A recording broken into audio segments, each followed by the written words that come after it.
in this time in my life, in this moment, I am overwhelmed by what God is calling on me to do and be in this world. I'm being called on in my life to love people and to protect people and to be a river to my people.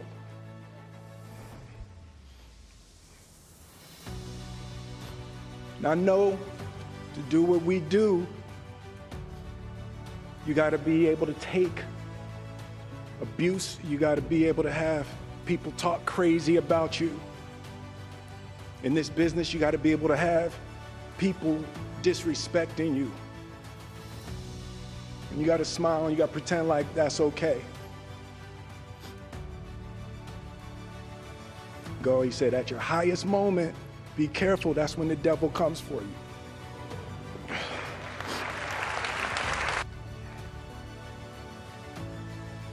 It's like,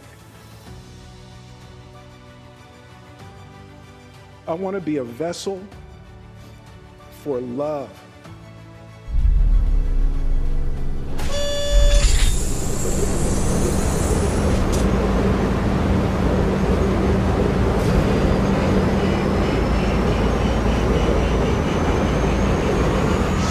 Skydiving is a really interesting confront with fear. I gotta stand up, I gotta stand up. You go out the night before and you take a drink with your friends and somebody says, yeah, we should go skydiving tomorrow. And you go, yeah, we'll go skydiving tomorrow, yeah, yeah, and you go, yeah, and everybody goes, yeah. And you go home by yourself, you're like,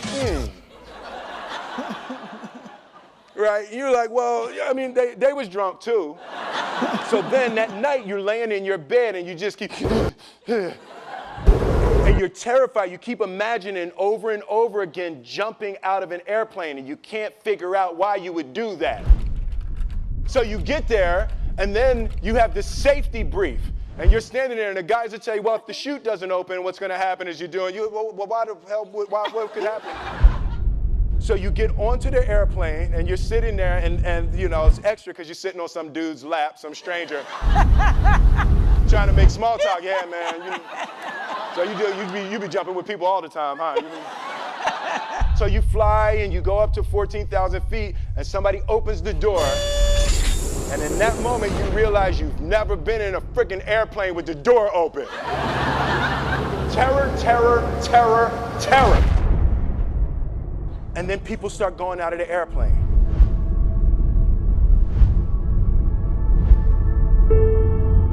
And the guy walks you up to the end of the thing, and you're standing and your toes are on the edge, and you're looking out down to death. They say, on 3. 1. 2, and he pushes you on 2 because people grab on 3. And you fall out of the airplane, and in 1 second, you realize that it's the most blissful experience of your life. You're flying. There's zero fear. You realize at the point of maximum danger is the point of minimum fear. The lesson for me was, why were you scared in your bed the night before? What do you need that fear for? Everything up to the stepping out, there's actually no reason to be scared. And then in that moment, all of a sudden, where you should be terrified is the most blissful experience of your life. And God placed the best things in life on the other side of fear.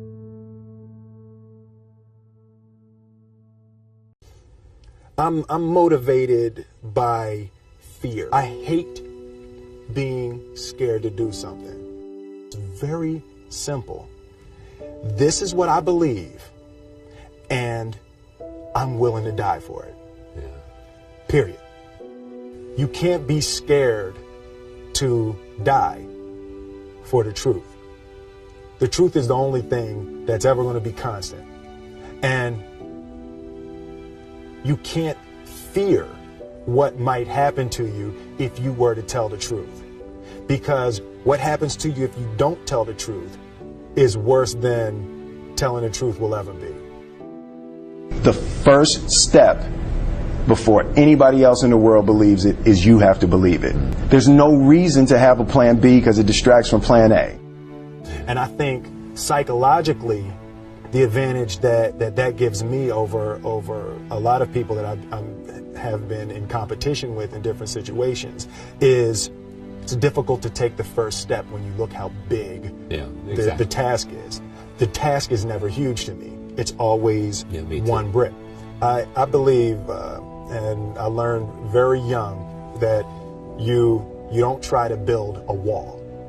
You don't set out to build a wall. You don't say, I'm going to build the biggest, baddest, greatest wall that's ever been built. You don't start there. You say, I'm going to lay this brick as perfectly as a brick can be laid. There will not be one brick on the face of the earth that's going to be laid better than this brick that I'm going to lay in this next 10 minutes.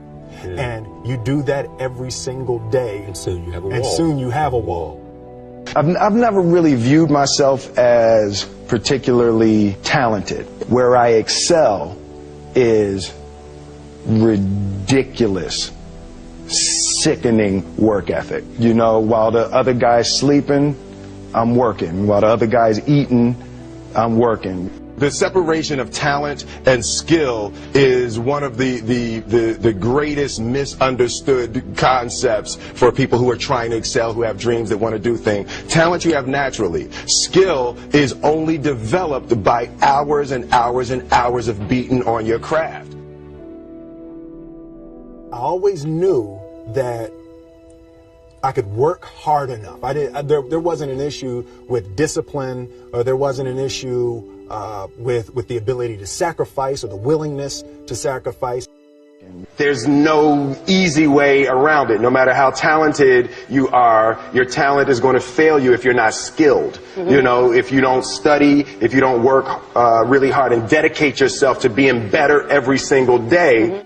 This one year, my father had his shop, and he decided for whatever reason that he wanted a new wall on the front of his shop. So he tore down probably about 16 feet high and probably about 30 feet long. He just completely tore the wall down, and my brother and I had to dig a 6-foot hole.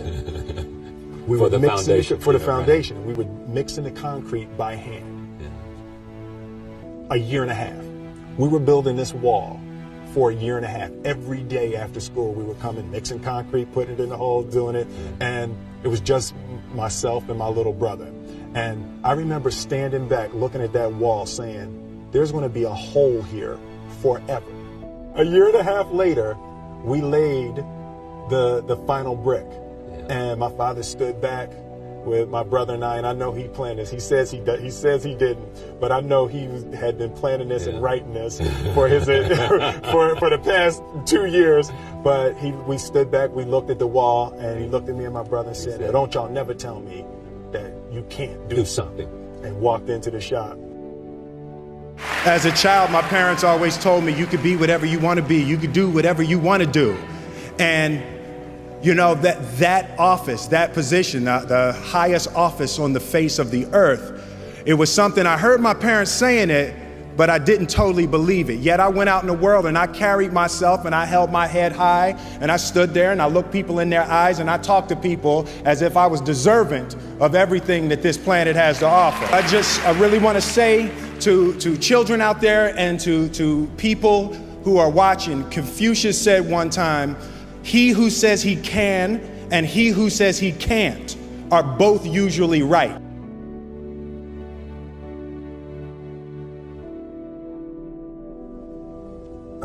Having the opportunity to study greatness. Anytime you have that opportunity, there are certain intricacies that will make clear who you are. It becomes that much more clear who you are. The definition of who I am is very clear to me, and it also redefines who I want to be. In that I know for a fact that I'm stronger than I thought I was. You know, you can't help but ask yourself the question, what would I do if I was in Muhammad Ali's shoes? I'm not the best at anything. You know what I mean? Eddie Murphy is funnier than I'll ever be. Denzel is more powerful than I'll ever be. I think that my strength is I can do everything well. You know, I can do a little bit of everything, and that's what I concentrate on to be my strength. I'll never be able to compete with Denzel. I enjoy connecting with people and ideas, and you know, I have a mission statement. So every year for probably the past 10 years, I've worked out a mission statement for myself. And for the last few years, the mission statement has stayed the same, and it's been improve lives, right? So when I go into something, I'm looking for how the quality of this piece could potentially improve lives. But it's all along the way. It's when you make the movie and how you're interacting with people in the process. And the concept of improving lives runs through the center of everything I do. And then I realized that the way to improve lives is to continually improve yourself, right? So with that, every morning when I get out of the bed, I haven't fixed everything in the world yet, so there's always something to do. I want my life, I want my work, my family, I want it to mean something. If you are not making someone else's life better, then you're wasting your time. You know, like your life will become better by making other lives better. A few months ago, I said that I believe that if I chose to, I could be the president of the United States. And I think as I've had a chance to intellectualize why I said that. Yeah. And I think that there's a certain delusional quality that all successful people have to have. You have to believe that something different than what has happened for the last 50 million years of history. You have to believe that something different can happen. The one thing that I truly tried to communicate in the interpretation of Ali is the complex simplicity of greatness. And how greatness is not this wonderful, esoteric, elusive, God-like feature that only the special among us will ever taste. You know, it's something that truly exists in all of us. Loss is bound to joy. Like pain and suffering are bound to joy. The being able to survive something is actually a big part of being able to find that next wave of joy. You appreciate smaller things. I hated being scared, that I didn't want to even take the meeting. I just hated that being scared to do something. And I think what developed in my early days was the attitude that I started attacking things that I was scared of.